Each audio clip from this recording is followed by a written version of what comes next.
Hemos visto imágenes en las últimas semanas, en el último tiempo, de detenciones ciudadanas. Queremos hablar un poquito de esta temática que es muy importante, pero también de cómo o cuáles son los límites en torno a estas detenciones ciudadanas. Por eso estamos con el abogado Diego Medina, abogado, para poder también conocer un poquito, ¿se pueden, no se pueden hacer estas detenciones ciudadanas? ¿Qué es lo que dice la ley al respecto? Mira, en principio, la detención ciudadana se puede hacer. Cualquier persona puede detener a una persona cual haya estado, o sea, la sorprenda cometiendo un delito. Esto se encuentra en el artículo 129 del Código Procesal Penal, que en definitiva nos dice que en caso de flagrancia, cualquier persona puede detener a esta persona que está cometiendo el delito. Ahora, esto permite detener, pero hemos visto imágenes que quizás van un poco más allá de lo que es detener.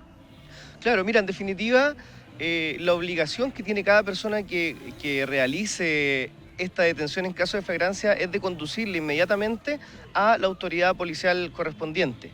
Ese sería como el principal límite. No puede esta persona retenerla ilegalmente, llevarla a su casa, porque ya estaríamos en presencia de algún tipo de delito. No puede golpearla, solamente detenerla, retenerla, llamémosle con esa palabra, para poder ser conducida a Carabineros, a Policía de Investigaciones, o en definitiva llamar a Carabineros o llamar a Policía de Investigaciones para que se hagan presentes en el lugar donde se ha realizado esta detención.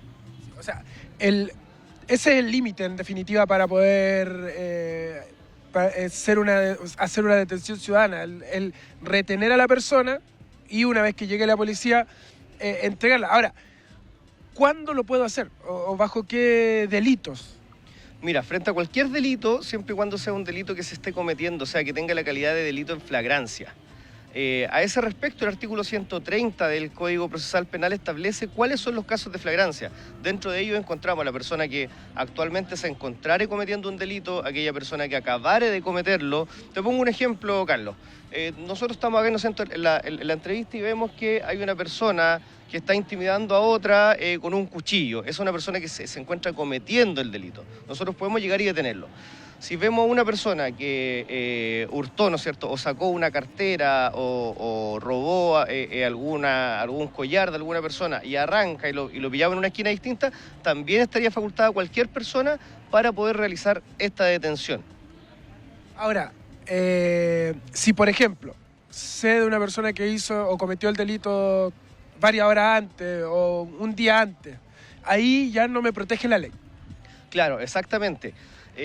Existe otra hipótesis de flagrancia que sería, ¿no es cierto?, esta persona que cometió el delito y en el tiempo inmediato de la comisión del delito fuere designado por las personas que fue efectivamente quien cometió el delito o fuere sorprendido con artefactos con los cuales sirvieron para la comisión del delito. En ese caso sí se podría detener, pero solo en el tiempo inmediato. ¿Y qué es lo que han dicho nuestros tribunales? Que se considera como tiempo inmediato son hasta 12 horas posteriores a la comisión del delito. En definitiva, si han pasado 12 horas, podría eventualmente existir esta detención. Si han pasado varios días, ya no. O sea, un caso, por ejemplo, aquella persona dueña de un minimarket donde le entraron a robar la semana pasada y ve después a la persona que le entró a robar la semana siguiente, no estaría facultado para poder detenerlo. Ahora bien, cuando hablamos de los límites y que se pasan estos límites muchas veces, que se golpea a la persona que está cometiendo el ilícito, ¿qué arriesga una persona? Entendiendo que obviamente hay todo un proceso judicial de por medio, pero ¿qué arriesgaría una persona en caso de que golpee a la persona que comete el ilícito? Claro, mira, en este sentido, y es súper peligroso, igual el llamado a la comunidad en general es a tener mucho cuidado con estas detenciones, llamadas detenciones ciudadanas, porque con el afán de hacer un bien, ¿no es cierto?, de retener a una persona, de poder identificar a un delincuente, podría estar cometiendo un delito al momento de realizar esta detención en caso de flagrancia. ¿Cuándo cometería un delito? Cuando causara en esta persona lesiones graves, lesiones leves, aquella persona que de repente dice, mira, ¿sabes qué? Lo voy a llevar a mi casa y le voy a dar su merecido y después lo voy a entregar a la policía.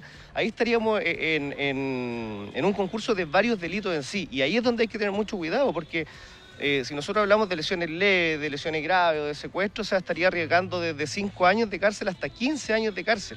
Entonces, bueno, siempre y cuando, ¿no es cierto?, fuera identificado como quien causó estas lesiones en definitiva.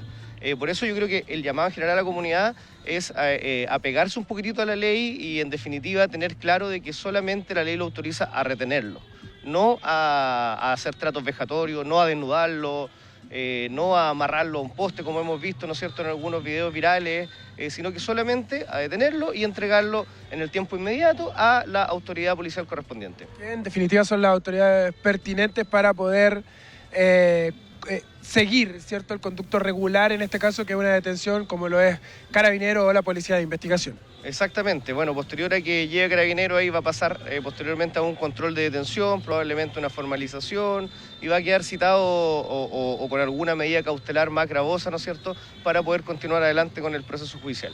O sea, es muy importante el entender también los roles que tiene cada persona. En este caso, el rol de la detención propiamente tal depende de las autoridades policiales.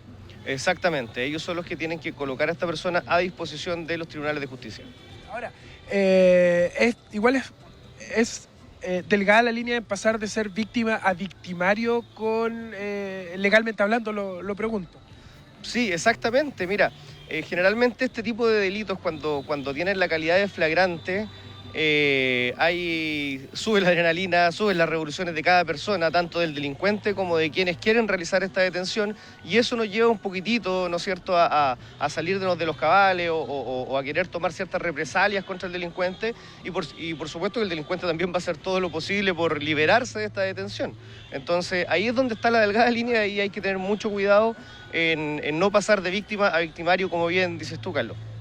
Miguel Ángel, es una situación que se ha estado dando mucho en el último tiempo. Muchos videos se han transformado viral a raíz de estas detenciones ciudadanas y, como lo menciona el abogado Diego Medina, la línea para pasar de ser víctima a victimario es bastante fina, y a lo mejor muchas veces por tratar de, entre comillas, hacer un bien, de detener a la persona, se terminan cometiendo excesos. Sí, efectivamente, hay una delgada línea que hay que tener cuidado, porque de pronto hasta un empujón, y si la persona que en el momento nos quería asaltar o nos quería robar cae, se golpea y pierde la vida, nos transformamos inmediatamente en homicida. Sí, o sea, me hace una pregunta de estudio Miguel Ángel respecto a qué pasa, por ejemplo, en el forcejeo. Cae mal la persona que está cometiendo el ilícito y termina con alguna secuela grave o incluso por un golpe puede perder la vida. Ahí se le complica totalmente el panorama a la persona que trató de, entre comillas, hacer el bien con esta detención ciudadana. Claro, exacto. Mira, esto es muy complejo, Miguel Ángel, en general, ya que todos estos hechos tienen que ser apreciados después por el juez de garantía en su caso. Entonces, en definitiva, si bien es cierto, yo puedo solamente detener a esta persona y entregarla a la policía, puede ser que entre ese forcejeo esa persona me golpee y yo me pueda defender también. Entonces, ¿qué es lo que va a tener que determinar el juez al momento de hacer el control de detención, al hacer la formalización después, o eventualmente si existe una denuncia contra quien hizo la detención por algún tipo de delito como lesiones leves o graves? Va a tener que determinar si es que esas lesiones se produjeron en un contexto de un abuso propiamente tal como para la constitución del delito en sí, o en definitiva fue legítima defensa. Yo me defendí porque me estaban agrediendo. Pero, bueno, esa fuerza con la que yo me defiendo siempre tiene que ser proporcional a la fuerza que esté haciendo el delincuente en sí.